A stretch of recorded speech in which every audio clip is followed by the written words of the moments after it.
Muy buenas noches. Cumplimos ya prácticamente el ecuador de la campaña de las elecciones andaluzas y es tiempo también pues de hacer una valoración por parte de Izquierda Unida de cómo está yendo esta campaña electoral, cómo se está transmitiendo el mensaje, la iniciativa, las propuestas de nuestra formación a los ciudadanos, pero también de ver que, como dice nuestro eslogan, queremos transformar Andalucía y más allá queremos transformar la sociedad, construir un nuevo país. No nos quedamos como una fuerza que tiene sus hitos y su fin y sus metas en las elecciones y las urnas. Queremos transformar como un movimiento político y social y por eso vamos a mirar más allá. Sabemos la responsabilidad que tenemos desde Andalucía para marcar lo que debe ser un ciclo de cambio en todas las distintas comicios electorales que vamos a tener después, las inminentes elecciones municipales y, cómo no, allá por el mes de noviembre las elecciones legislativas que deben pues abrir un nuevo sistema de organización de este país, en lo económico, en lo social, incluso en su forma de Estado. Pues para eso hoy contamos con la participación y es grato poder presentarla de una representante de Izquierda Unida Federal, nuestra responsable federal de Convergencia, Lara Hernández. Muy buenas noches, Lara. Buenas noches. Un placer que estés nuevamente por Marbella. Ya sí. Estuviste en las candidaturas de las elecciones europeas y bueno, nuevamente en las andaluzas. Sí, un placer para mí estar aquí.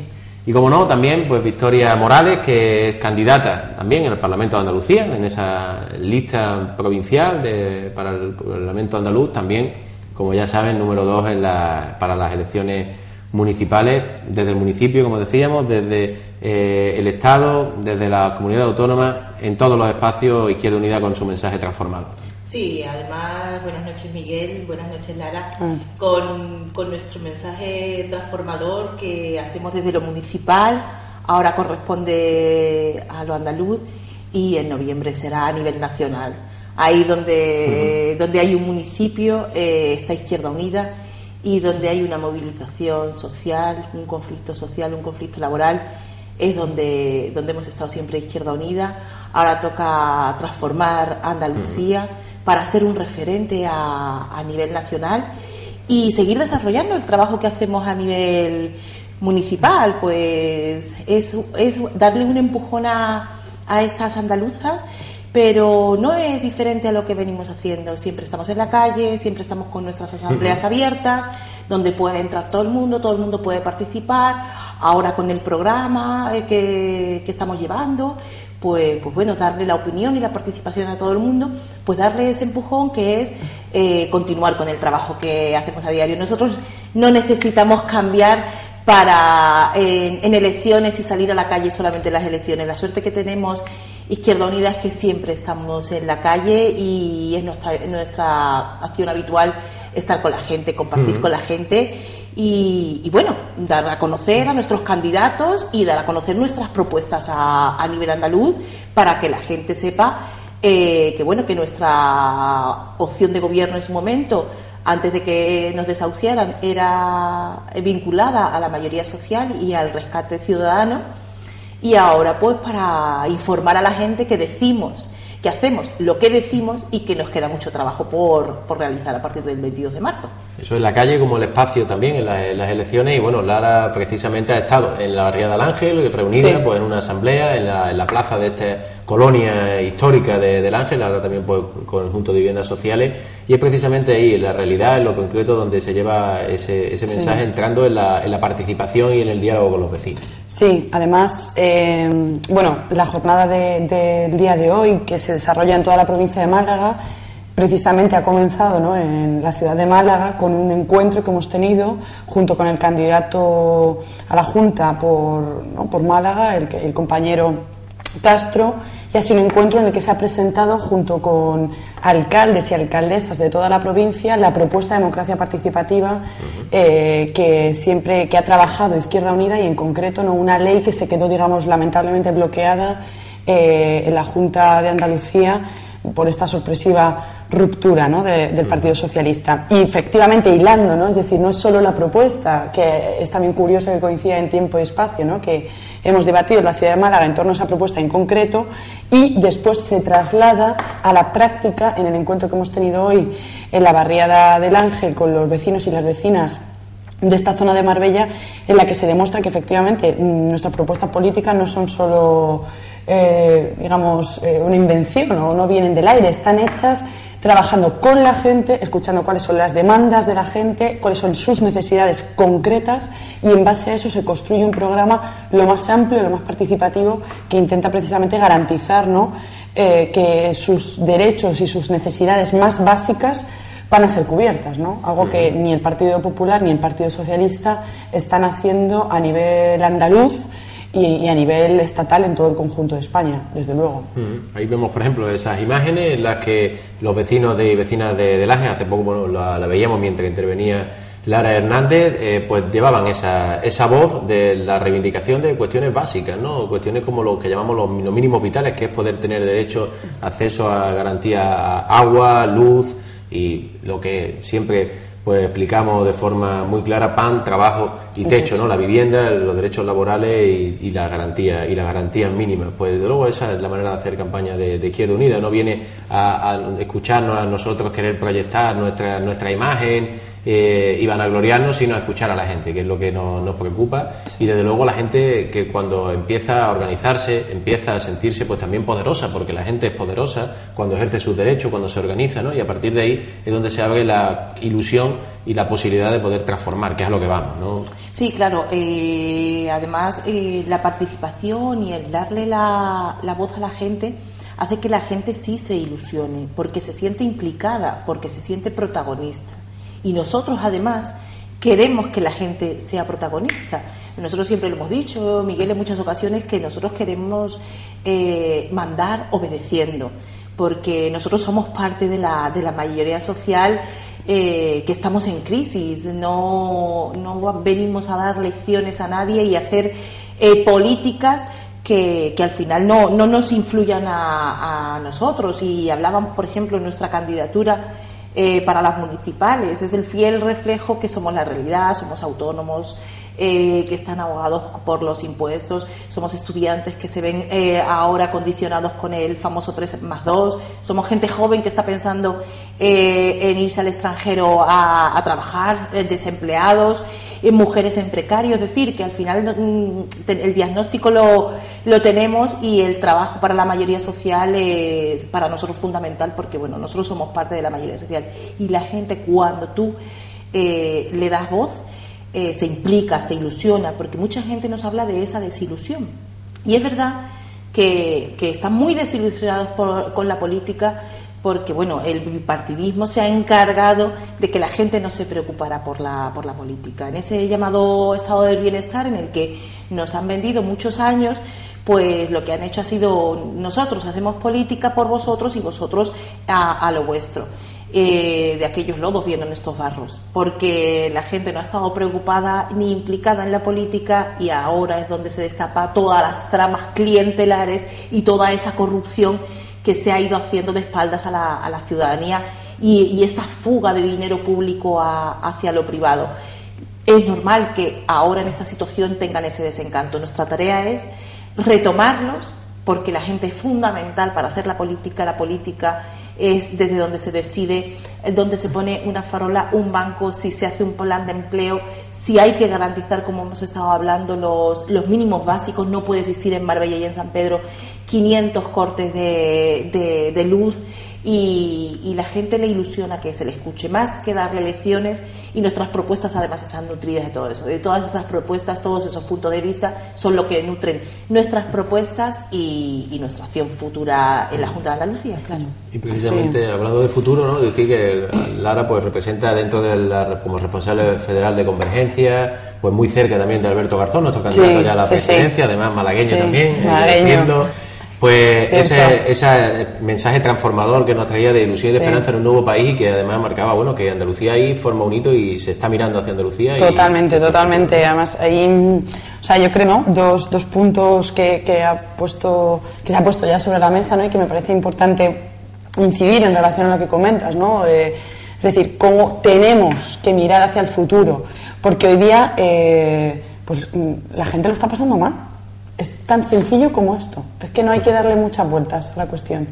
Estamos pasando una situación totalmente dramática desde el inicio de la crisis en el 2008, una crisis que hay un cierto poder, ¿no?, una cierta minoría económica que tiene mucho poder en sus manos, pretende que paguemos el resto. Es así. O sea, aquí lo que se quiere es que unos pocos paguemos los platos rotos, no que una amplia mayoría social pague los platos rotos de unos pocos, ¿no? Y esto es lo que está pasando en este país. Y en Andalucía esta situación se vive pues en cada casa, como digo yo, en cada casa, en cada salón, cada persona en su propia piel puede sentir cuáles son las consecuencias de una crisis económica de este calado, ¿no? No solo el tema de los desahucios, que es, por ejemplo, uno de los problemas capitales, ¿no?, con mayor visibilidad pública. Es que tenemos casos de gente que, por ejemplo, la ley de dependencia que tiene en su hogar, a gente que no está siendo atendida como debiera por los servicios sociales comunitarios que debe cubrir lo público, que deben ser cubiertos por el Estado. Es que tenemos a gente joven que tiene cada día mayores tasas de depresión, y cada vez yo en mi entorno tengo amigos y amigas en fin, de 20 y tantos, de 30 y tantos años, que padecen situaciones de depresión psicológica diagnosticada porque no pueden, no existe la posibilidad de poner en marcha un proyecto vital, que no es que estamos hablando de nada más que una emancipación, poder alquilar una vivienda, tener un trabajo y poner en marcha una familia o un proyecto de vida, en realidad, ¿no? Esta es la situación de miles de personas andaluces, andaluzas, españolas y españoles, y esto es así, ¿no? Y en este sentido, que esto es un contexto total de emergencia social que requiere que las fuerzas políticas que nos decimos de ruptura democrática, que queremos construir una alternativa de gobierno real, pues nos pongamos al servicio de esta gente, nos pongamos al servicio de la ciudadanía, del pueblo, de la clase trabajadora, y seamos herramientas que recojan estas demandas y podamos canalizarlas y actuar como puentes que lleven sus voces a la institución. Y en este sentido, Andalucía es el primer escalón, el primer peldaño que tenemos por delante en este año tan apasionante, desde luego, que está muy condicionado por lo electoral, porque tenemos 4 citas electorales por delante, ¿no? Las andaluzas, municipales y autonómicas en otras comunidades, las catalanas probablemente en septiembre y las generales finalmente en noviembre. Es un año muy condicionado por lo electoral, pero hay que hacer una llamada a, primero, las urnas están vacías, es necesario aún, ¿no?, llenar todo eso de votos, y una llamada a la movilización, que no puede no sostener todo digamos, ser el colchón en el que se sostenga toda reivindicación programática, ¿no? Y yo creo que, claro, que ahí es muy importante que todas y todos seamos muy conscientes de que nos jugamos muchísimo el próximo 22 de marzo, que los intereses de esta fuerza política son los intereses de Andalucía, que los intereses de Antonio Maillo son los intereses de Andalucía, y que el primer paso para lograr un cambio de gobierno real se va a producir el próximo 22 de marzo. Esto es así. Es la posibilidad que tenemos de echar a la derecha de este país, de expulsar a Mariano Rajoy de la Moncloa. Porque no nos equivoquemos, la lectura que se vaya a hacer de las municipales y de las autonómicas en este país va a ser en clave de la pérdida de poder de la derecha. No va a ser otra lectura la que se haga, absolutamente ninguna. Y ahí yo hago un llamamiento a todos los andaluces y a todas las andaluzas que nos están viendo esta noche, y decir que efectivamente el cambio político, la transformación está en vuestras manos, que España entera está muy pendiente de esta fecha, está muy pendiente de lo que pase aquí, y que ganar Andalucía es el primer paso para la construcción de un nuevo proyecto de país, que va a comenzar en el sur del sur, como dice Maillo. Y además Izquierda Unida tiene ese proyecto de país, ¿no? Totalmente. También, es decir, incluso medidas de las que se comentan. En Andalucía Izquierda Unida ha sido un poco vanguardia desde el gobierno, que lamentablemente después frustrado, cuando ya se pasó una línea y se empezó a poner en jaque, ¿no?, también al propio bipartidismo y la oligarquía que realmente sustenta los bipartidismos, cómo pueden ser la banca pública, la vivienda por derecho, o el cambio del modelo productivo, ¿no? Sí. Además ahí nosotros claramente apostamos por una nueva Izquierda Unida que lleve adelante un nuevo proyecto de país, porque entendemos que digamos, la Constitución como el pilar fundamental legislativo del estado de bienestar, ¿no?, de España, en ese sentido está agotada. Es que es claramente así. Es que no hay que darle más vueltas a la cuestión. 2/3 de la población actual no refrendaron, no votaron ese papel. Eso en primer lugar. Y en segundo lugar, ¿es la Constitución acaso capaz de poder garantizar que aquellos que no se presentan a las elecciones son los que nos gobiernan? ¿Quiénes no se presentan a las elecciones? No se presenta ni Botín, ni Repsol, ni Telefónica, ni el IBEX 35, ni los hombres, ¿no?, y trajeados con corbata que están sentados en los consejos de administración. Esa gente es la que no se presenta a las elecciones y esa es la que nos está gobernando.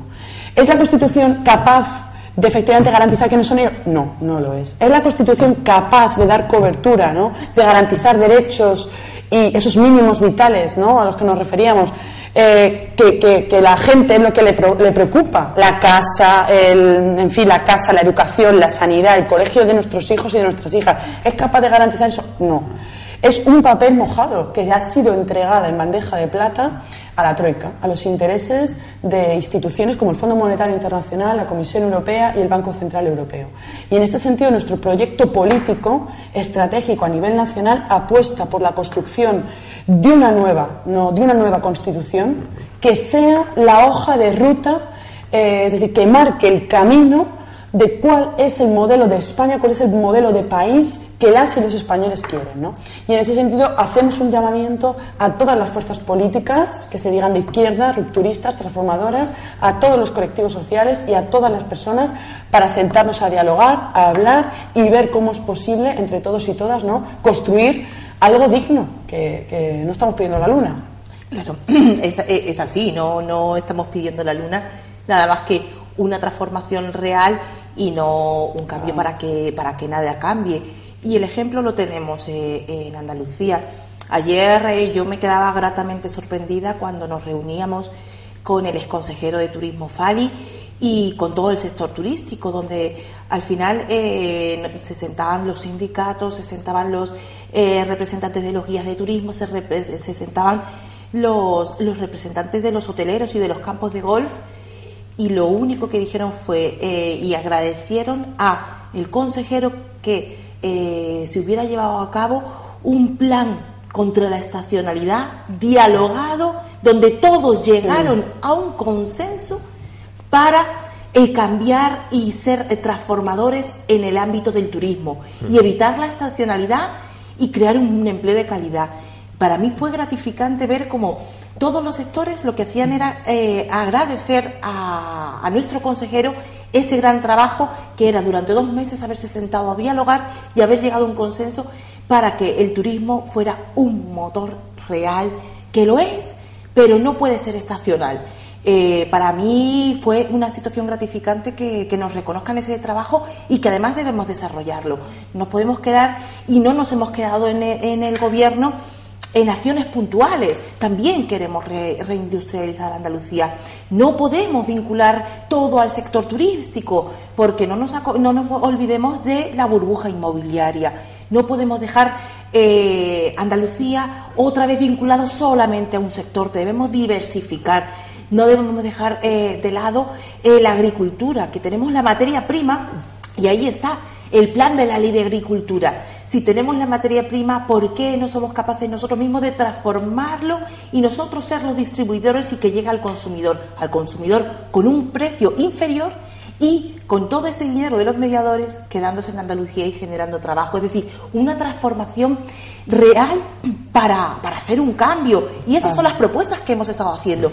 ¿Cómo gestionar eso? ¿Cómo financiar eso? Esa famosa banca pública. ¿Por qué le damos la importancia que le damos a esa banca pública que nosotros queríamos y se ha quedado en el camino y vamos a llevar a cabo a partir del 22 de marzo? Porque realmente será la que dé el crédito a aquellos que generan empleo. No nos olvidemos que el mayor volumen de empleo lo generan los autónomos y las pymes y las cooperativas, con lo cual ellos son los que tienen que tener un crédito razonable y de lo público trasladarlo a la transformación real y a esa creación de empleo real, con lo cual es un cambio mucho mayor.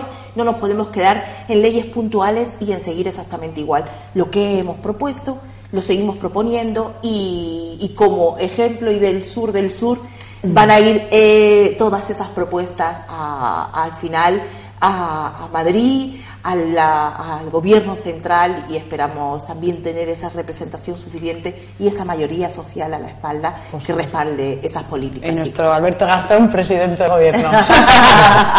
Sin duda, ¿no? Yo creo que además precisamente lo que Alberto representa también es la ilusión de muchos españoles, no solo ya de una generación de gente joven, que por supuesto, ¿no? Yo creo que lo tienen pues como una referencia clara, igual que como tú misma, ¿no? Que también a tantos españoles que hay en el extranjero, ¿no? Porque han tenido que emigrar, como bien decía, y que tú misma, ¿no? Tuviste en Twitter, que no estamos hablando de oído. No, efectivamente, no estamos hablando de una situación muy desde concreta. la realidad, pero Alberto también pues representa esa ilusión dentro de un proyecto en el que cabe muchísima gente, un proyecto inclusivo, y precisamente por esa dinámica que, igual que el propio sector turístico, un sector turístico pues en Marbella que al principio tenía un cierto recelo. Izquierda Unida va a asumir la Consejería de Turismo en la Costa del Golf, que se llama también. ¿Qué va a pasar ahora con Izquierda Unida? ¿Qué va a hacer con los campos de golf? ¿Cerrarlos?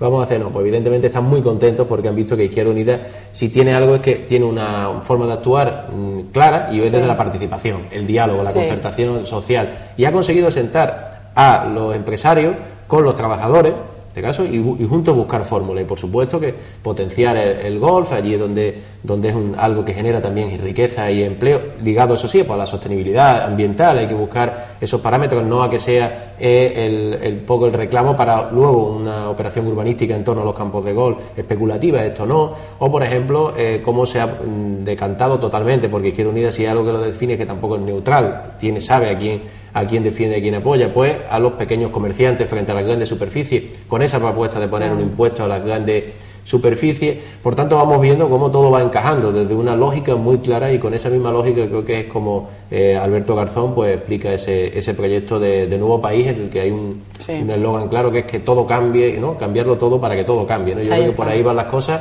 y para eso hace falta, y ahí es donde tiene, tu cometido político más cercano, esa convergencia, y decir, hace falta la gente como protagonista, ¿no? Claro. Además, has apuntado dos cosas importantísimas, ¿no?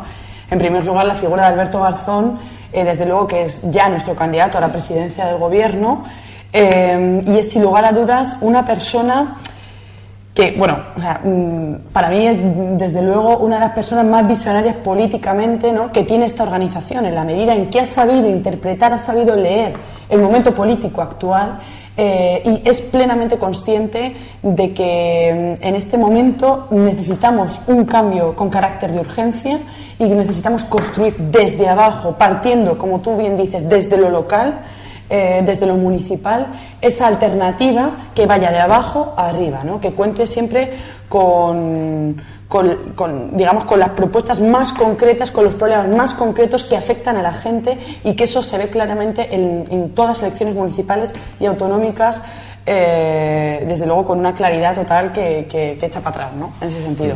Y Alberto Garzón es, sin lugar a dudas, la punta de lanza de este proyecto de Izquierda Unida, y yo creo que vamos a lograr junto con él, ¿no?, de alguna forma derrocar todas estas políticas neoliberales que son las que nos han traído hasta aquí. La apuesta por la municipalización, y precisamente por tratar estas cuestiones que tú señalas, es un eje fundamental y estratégico, ¿no? Ya hemos teorizado, y así la historia nos lo ha demostrado, que en el 1931 las elecciones municipales llevaron a la proclamación de la Segunda República, y que no puede haber un octubre si no hay un febrero. Pues esto es exactamente lo mismo. Las elecciones municipales son, por así decir, la penúltima batalla contra esta estafa llamada crisis, y tenemos que lograr que todo este ciclo de movilización que hemos vivido con las marchas de la dignidad, con las mareas, movilización social, movilización sindical con las huelgas generales de los sindicatos, esta movilización política que llevamos haciendo de forma incansable desde el inicio de la crisis, tenemos que lograr que todo esto se convierta, de algún modo, se traslade en poder institucional, ¿no?, llevándolo a cada ayuntamiento, en cada municipio, en cada comarca, en cada ciudad, y luego además pues llevándolo efectivamente a un proyecto mucho más amplio, confederal, que incluya y que represente todos los intereses de todos los pueblos de España.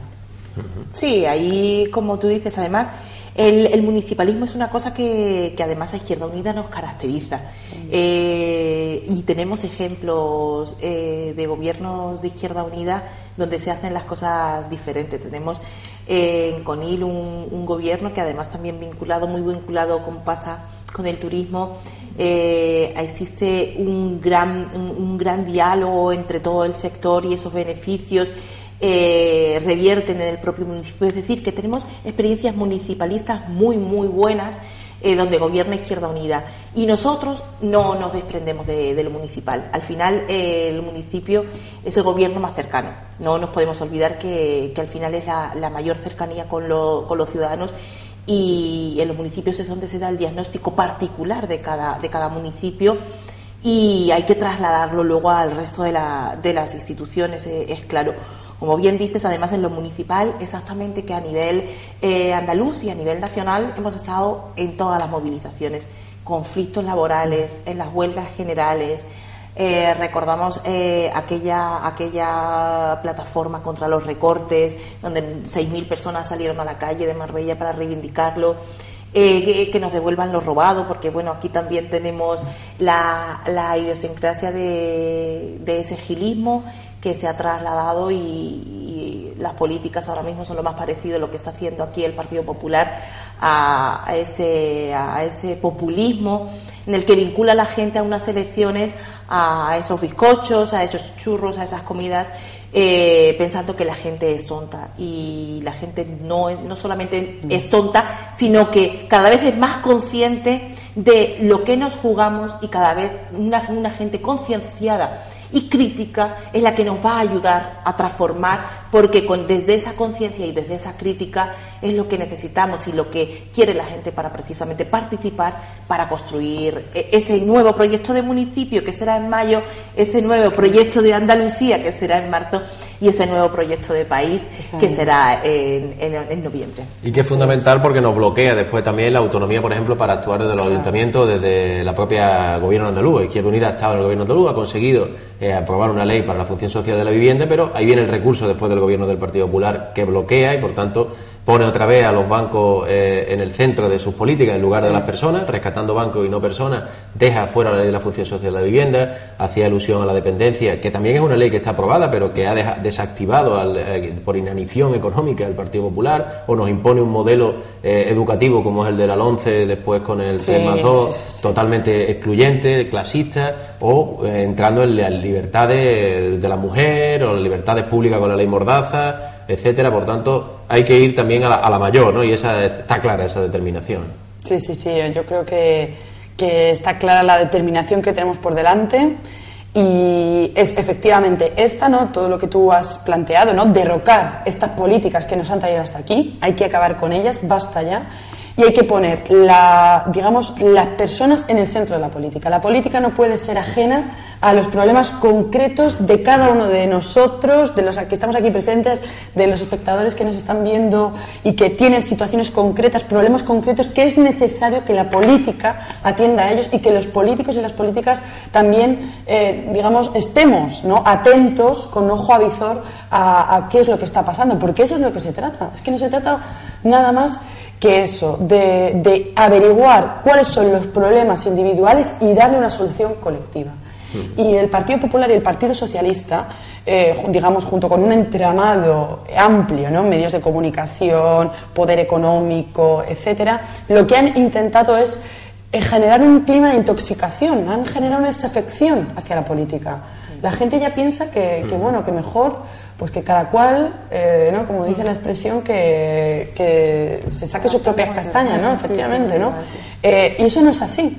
Eso no es así. Este clima de intoxicación, pues que se traduce luego en el abstencionismo en las urnas, lo que busca es alejar la vida pública de los problemas concretos de la gente. Por eso hay que hacer un llamamiento a acudir a las urnas el próximo 22 de marzo, pedir el voto para esta fuerza política, para Antonio Maillo, saber y ser plenamente conscientes que ya no podemos representar a la gente, que esa época se ha acabado.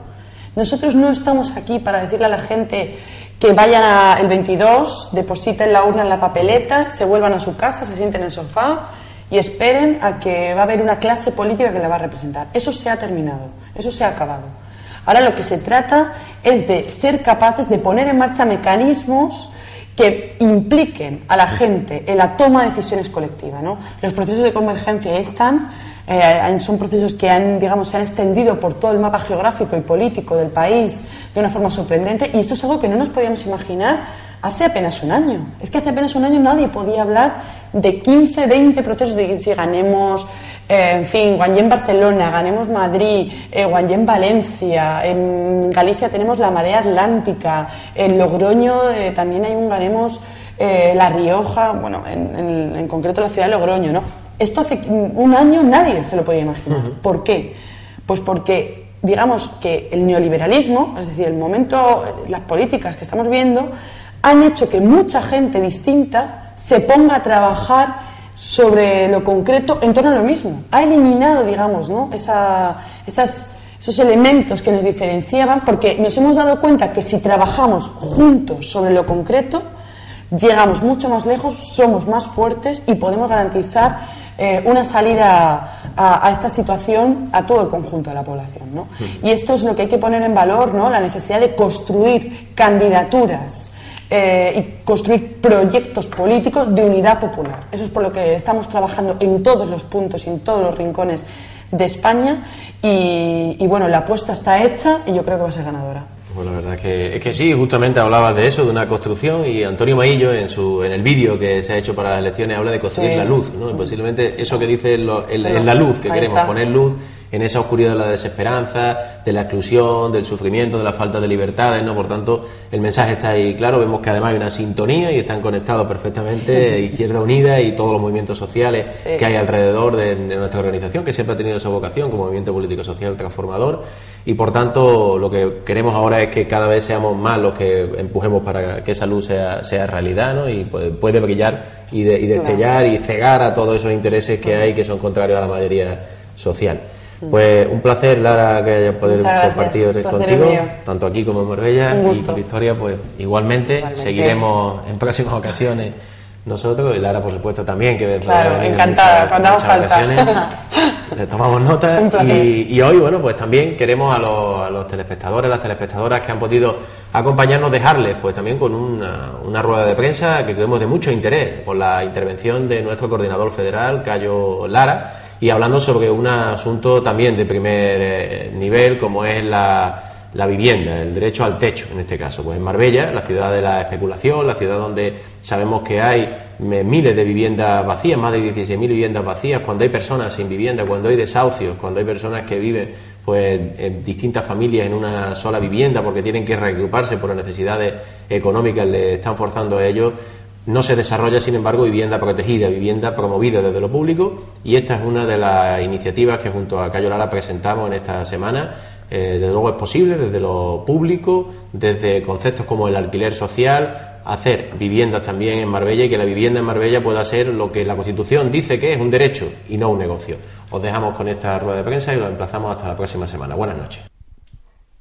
Bueno, pues el discurso de Izquierda Unida, desde luego, y la acción tiene un correlato de coherencia en los distintos foros. Hablaba Cayo Lara de las propuestas que se defendieron ayer mismo en el Congreso de los Diputados. También en el encuentro previo, pues José Antonio Castro nos ha comentado esa ley para la función social de la vivienda que garantice que haya toda persona en Andalucía pueda tener garantizado el derecho fundamental a la vivienda y se acabe con los desahucios. Pero también en Marbella, en lo local, tenemos un discurso que hila perfectamente con todo esa misma acción que defendemos en otros ámbitos. Y en Marbella, además, donde es desde luego el paradigma de la especulación urbanística ligada además a la corrupción, en Marbella, donde se han promovido más de 16.000 viviendas ilegales, donde según el propio Observatorio del Suelo y la Vivienda del Ministerio de Fomento hay aún hoy día más de 11.000 viviendas vacías. Existen demandas de vivienda, existen desahucios, igual de esos 146 desahucios que hay diarios en España, también tienen esa misma situación en Marbella, donde hay una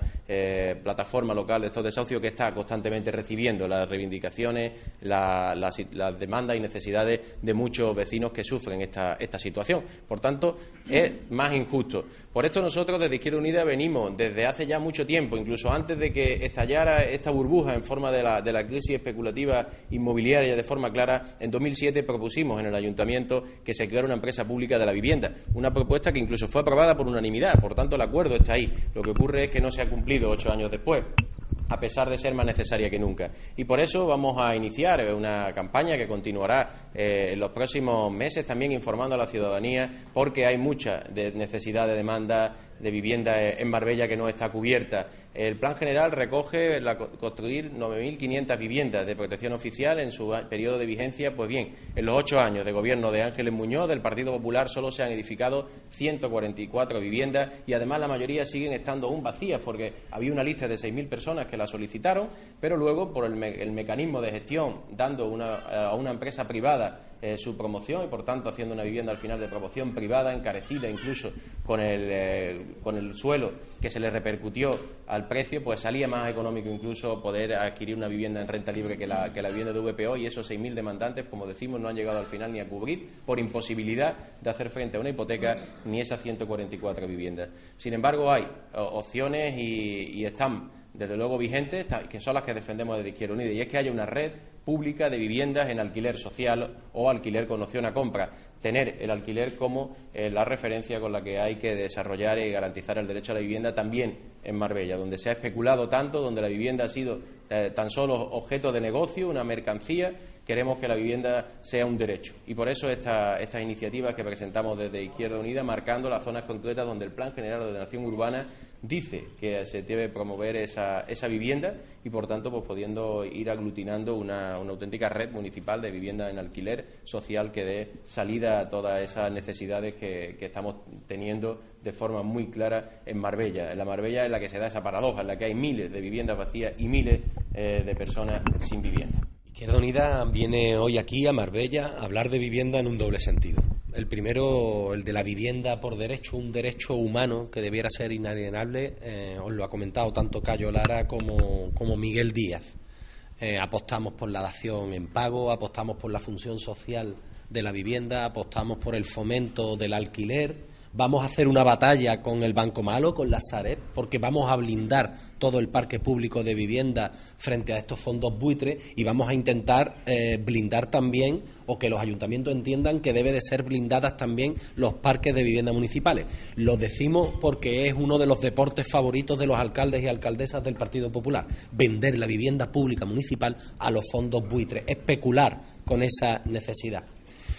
Vivienda por derecho. Eso es lo que garantiza Izquierda Unida, lo que hemos estado demostrando este tiempo, pero también venimos a dar un mensaje sobre la posibilidad que nos ofrece la vivienda para la reactivación de un sector fundamental como es el sector de la construcción, y que una vez que sale de dos burbujas que han estallado, la burbuja inmobiliaria y la burbuja de las infraestructuras innecesarias, tenemos que ponerlo en valor. Pero en valor también pensando en dos cuestiones: las necesidades de las personas y en la eficiencia en el gasto de cada céntimo de dinero público. Por lo tanto, Izquierda Unida tiene un ambicioso plan de construcción sostenible basado en el plan de vivienda y de rehabilitación, una inversión de 1.000 millones hasta el año 2020, una intervención directa en más de 370 barriadas preferentes. Estamos hablando también de la necesaria sostenibilidad energética. Cuando hablamos de rehabilitación es importante la actuación en los edificios y en la vivienda para que sean eficientes desde el punto de vista energético, y estamos hablando de la ley de movilidad sostenible. No solo debemos tener vivienda, debemos tener espacios amables, ciudades abiertas pensadas para el ciudadano, y por lo tanto el transporte público colectivo, los carriles bici, los carriles específicos para ese transporte colectivo también forman parte de las inversiones, de las previsiones que tiene Izquierda Unida contempladas en su programa de gobierno, vuelvo a decir, para proteger un derecho humano básico, fundamental, pero también para reactivar desde otros parámetros un sector fundamental como es el de la construcción. Bueno, hoy estamos hablando de política de vivienda. Hemos tenido aquí estamos teniendo un encuentro con afectados por la política de vivienda en nuestro país. Y quiero decir que ayer tuvimos un debate en el Parlamento con la ley de segunda oportunidad que ostentosamente está vendiendo el gobierno del Partido Popular. Y lo que ayer nos presentó fue una ley de segunda penalidad, porque ha sido un fiasco, un fracaso absoluto la política de vivienda que ha seguido este gobierno a partir de lo que conocemos como la ley de buenas prácticas. Ha sido escasísima, ha sido una ridiculez la afección que han tenido las políticas del Gobierno en cuanto a una serie de parámetros. Por ejemplo, para poner un botón de muestra, en viviendas de dación en pago, es decir, cuando la gente no puede pagar la hipoteca y le quitan la vivienda y además se queda debiendo dinero al banco, pues solamente se han quedado sin deberle dinero al banco por esta política del Gobierno del PP el 0,7% de todas las personas que tenían el problema de la pérdida de la vivienda y quedasen debiendo dinero al banco. Ha sido un fiasco incluso la política que hicieron de que le iban a facilitar un porcentaje, unas viviendas a la gente que se quedara sin casa, y ha sido ridícula la cifra sobre el conjunto de personas desahuciadas. No ha llegado al 0,4% las personas que han tenido acceso a una vivienda de toda la gente que va perdiendo la vivienda a lo largo de los años. Cada día se producen 146 desahucios en nuestro país. Y, curiosamente, no se ha querido abordar este problema a fondo porque el Gobierno es un Gobierno que está prisionero de la política de los bancos. Es el mando a distancia, el Gobierno del PP, del sector bancario de nuestro país. La mejor prueba la tenemos es que con la Ley del Derecho a la Vivienda de Andalucía, primero el decreto y después la ley, el Gobierno del Partido Popular, por orden de la banca, recurrió la ley al Tribunal Constitucional de tal forma que ese derecho que dice la Constitución española que deben tener garantizados todos los ciudadanos y ciudadanas, recogido en el artículo 47 del derecho a la vivienda, se está violando, se está vulnerando, y el Gobierno del PP, con ese recurso al Tribunal Constitucional, ha hecho posible que en Andalucía se siga desahuciando a la gente de sus casas. Quiero decir que la posición política que venimos defendiendo desde Izquierda Plural en el Parlamento de España es que la dación en pago se tiene que producir para todos aquellos casos que a la gente le quiten la casa, que la deje porque no pueda pagar la hipoteca, no se le puede quedar debiendo dinero al banco. Eso se llama usura. La segunda cuestión es que, en todo caso, la gente que no pueda pagar la hipoteca, porque las hipotecas surgieron de una política especulativa que se hizo en la década de la burbuja inmobiliaria en España, que solo se pensó para favorecer los intereses de los especuladores y de los grandes promotores, la gente que no pueda pagar la hipoteca de la vivienda tiene que tener una sustitución por un alquiler social hasta que vengan mejores tiempos, la gente pueda recuperar empleo y pueda hacer frente a los pagos de la hipoteca de la vivienda. Y, en tercer lugar, hay muchísimas familias en este país que, por el bajo nivel de salarios que se ha provocado con las políticas laborales que han realizado los dos últimos gobiernos, la reforma laboral de Zapatero y la reforma laboral del Partido Popular, con los salarios actuales, un tercio de los salarios en España no llega a 648 euros, no pueden pagar la hipoteca de la vivienda y, por tanto, hace falta vivienda protegida social. Y, en ese sentido, planteamos que todas las viviendas que ha expropiado el Estado con la expropiación de la banca, que nos estamos comiendo el agujero de distintas entidades de ahorro en nuestro país, decir que todas esas miles de viviendas que han pasado al Sareb, a la Sareb, al Banco Malo, son viviendas que se tienen que poner en un banco público de viviendas para que la gente que no tiene vivienda tenga una vivienda con la garantía del Estado en un alquiler social. Esas son las políticas fundamentales que estamos centrando en nuestra propuesta. Y en esa dirección vamos a trabajar y trabajamos y llevamos la propuesta en el programa de Gobierno para Andalucía y vamos a continuar con la propuesta defendiéndola en el Parlamento de España y, naturalmente, la llevaremos en la propuesta para el Gobierno de España cuando lleguen las siguientes elecciones generales en el mes de noviembre. Por tanto, concluyo, la política de Izquierda Unida, en este caso sobre la vivienda, es que se tiene que aplicar a rajatabla el artículo 47 de la Constitución española, porque ninguna persona en este país se puede quedar sin casa porque no tenga empleo y porque no tenga posibilidades de pagar un alquiler o de pagar una hipoteca de la vivienda. Por mi parte, nada más. Y ya, si queréis, pues... Yo quería hacer una pregunta sobre la postura de Izquierda Unida en la campaña sobre el PER. Porque ahora hay un... Sí, ayer se discutió en el Parlamento de España el decreto del Gobierno, que volvía a ser de nuevo un decreto un decreto ómnibus, donde abordó diferentes materias, que es una una bestialidad desde el punto de vista de un decreto, porque hay materias con las que puedes estar de acuerdo y otras que no, pero te obligan a votarlo todo en una única votación. Nosotros votamos en contra ayer al decreto que se conoce como decreto de segunda oportunidad, donde uno de los temas que se incorporaban era los 20 días de exigencia en las peonadas para que la gente pueda cobrar el PER. La posición política nuestra se ha recogido firmas aquí y especialmente en las zonas olivareras porque hay una mala cosecha de oliva, de aceituna este año y se han pedido firmas para que este año la exigencia fuera 0 peonadas para que la gente pudiera tener el subsidio.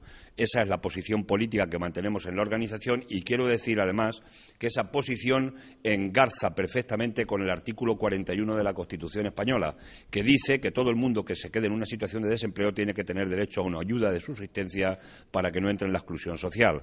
Por tanto, la posición política de Izquierda Unida es el derecho, en este año concreto, a que reciba la gente el subsidio agrario sin tener que justificar 20 peonadas, que son las últimas que ha puesto el Partido Popular en el Consejo de Ministros anterior y finalmente que ratificó ayer en el Pleno del Parlamento de España.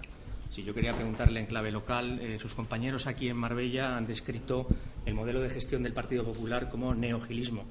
Hay también un informe de Transparencia Internacional que sitúa a Marbella en la cola. Me gustaría saber su valoración, señor Lara. Cuando nosotros nos estábamos peleando contra el Pocero en Seseña y la política urbanística que se hizo en el norte de Castilla-La Mancha, aquí estaba ya prácticamente acabando lo que era todo el proceso de lo que se conoció como el proceso de Marbella y lo que fue probablemente uno de los procesos especulativos en la vivienda más importantes y más fuertes que hemos conocido en toda la geografía española, ¿no? El modelo Gil, como se llamaba entonces, es un modelo que obedecía a una política especulativa mercantilista de la vivienda, donde con la Toda España urbanizable de 1998 del Gobierno de Aznar se decidió que España se tenía que convertir en una especie de gran fábrica. Yo lo defino con 2 palabras. Una, España en aquellos tiempos era una gran grúa, hoy España es una inmensa hipoteca. Ese es el resultado y además con una cantidad de dinero en ladrillo y en cemento que lo que ha hecho ha sido arruinarnos, que no es economía productiva, que era pan para hoy pero no era hambre para mañana y que no se invirtió en los sectores de la economía productiva, que es donde se tuvo que invertir. Por tanto, el modelo Marbella, el modelo Gil, era un modelo de pelotazo que además llevaban acompañados. La corrupción iba innatamente relacionada con lo que era todo ese proceso de burbuja inmobiliaria y de pelotazos urbanísticos. En el periodo, yo diría que en el periodo, toda esta burbuja ha posibilitado el mayor proceso de corrupción inmobiliaria que se ha producido en la historia de la democracia española. Eso es lo que representó en ese momento el modelo Gil de Marbella. No se produjo vivienda para las necesidades sociales de la gente, de tener derecho a un techo, sino que se produjo vivienda para la especulación, para el mercantilismo, y eso es lo que nos ha arruinado a este país y nos tiene en este momento con una deuda que estamos en torno al Producto Interior Bruto y una deuda privada que se mueve cerca de 2 billones de euros, que junto con el billón de euros que supone la deuda pública, estamos en el mayor endeudamiento de la historia de España desde el punto de vista desde la transición democrática. Yo le preguntaba por el actual modelo de gestión del Partido Popular, lo que su formación ha calificado como neogilismo y falta de transparencia. ¿Sí tiene conocimiento de ello? Si no, pues... No, es que cuando hablabas del modelo de gestión del Partido Popular, es que parece que el Partido Popular a lo que vuelve es a las mismas andadas de las políticas de desarrollo urbanístico y especulativo inmobiliario. Es que ha fracasado el modelo. Es que si el Partido Popular no se entera y no se ha enterado de que el modelo de vivienda especulativa para hacer un modelo mercantilista ha fracasado completamente, si no se han enterado de eso, es que no están en el mundo, no están en la realidad. Es que el modelo hoy de España no pasa por potenciar más vivienda como algunos ya están soñando, algunos constructores, repito, que nos han dejado arruinados, y no se puede potenciar ese modelo. El modelo en España que hay que potenciar es el modelo de alquiler social. En todo caso, si hubiera que producir vivienda, hoy es el modelo de la reforma y la climatización de viviendas, que ahí hay un nicho de empleo impresionante, que el PP se ha negado a presentar, a aceptarnos un proyecto que le hemos presentado, Zapatero también se negó, de reforma y climatización de viviendas que podía posibilitar que toda esa cantidad de gente que se ha quedado del sector de la construcción en paro y que hoy se están apañando muchos en eso que se conoce como la chapuza, pero es en economía sumergida, todo ese trabajo podía aflorar en trabajo blanco con una política de reforma, reestructuración y climatización de viviendas, que es el camino que en este momento hay que emprender en la política urbanística. No sirve el modelo de Aznar que continuó Zapatero y que remata el gobierno del señor Rajoy y que quieren continuar con las mismas andadas. Vivienda hay que producir exactamente la que necesita la tasa de restitución de nuestros hijos cuando se emancipan y tienen derecho a tener una vivienda digna. Y hay que potenciar, repito, la vivienda social, la vivienda de alquiler y no la vivienda a esos precios escandalosos que nos siguen manteniendo en la ruina absoluta a muchas familias de este país. ¿Qué opinión le merece que la alcaldesa de Marbella haga una operación financiera en Luxemburgo de 3 millones de euros, donde es considerado abiertamente como un paraíso fiscal?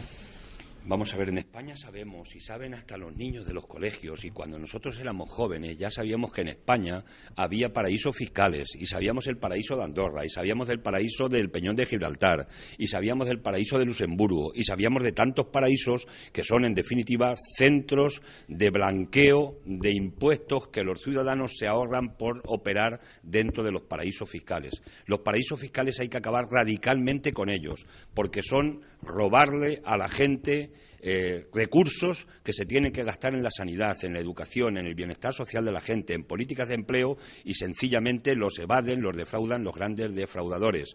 Hoy hemos conocido, más allá de esta operación de los 3 millones de euros en un paraíso fiscal, es que hay que acabar con los paraísos fiscales y hay que penalizar y hacer responsables subsidiarios de los fraudes fiscales a los bancos que puedan estar apoyando a los paraísos fiscales o, en definitiva, blanquear dinero a través de las filiales que se montan en paraísos fiscales. Por tanto, opción cero para los paraísos fiscales y, desde luego, que paguen los impuestos todos aquellos que están defraudando en los distintos paraísos.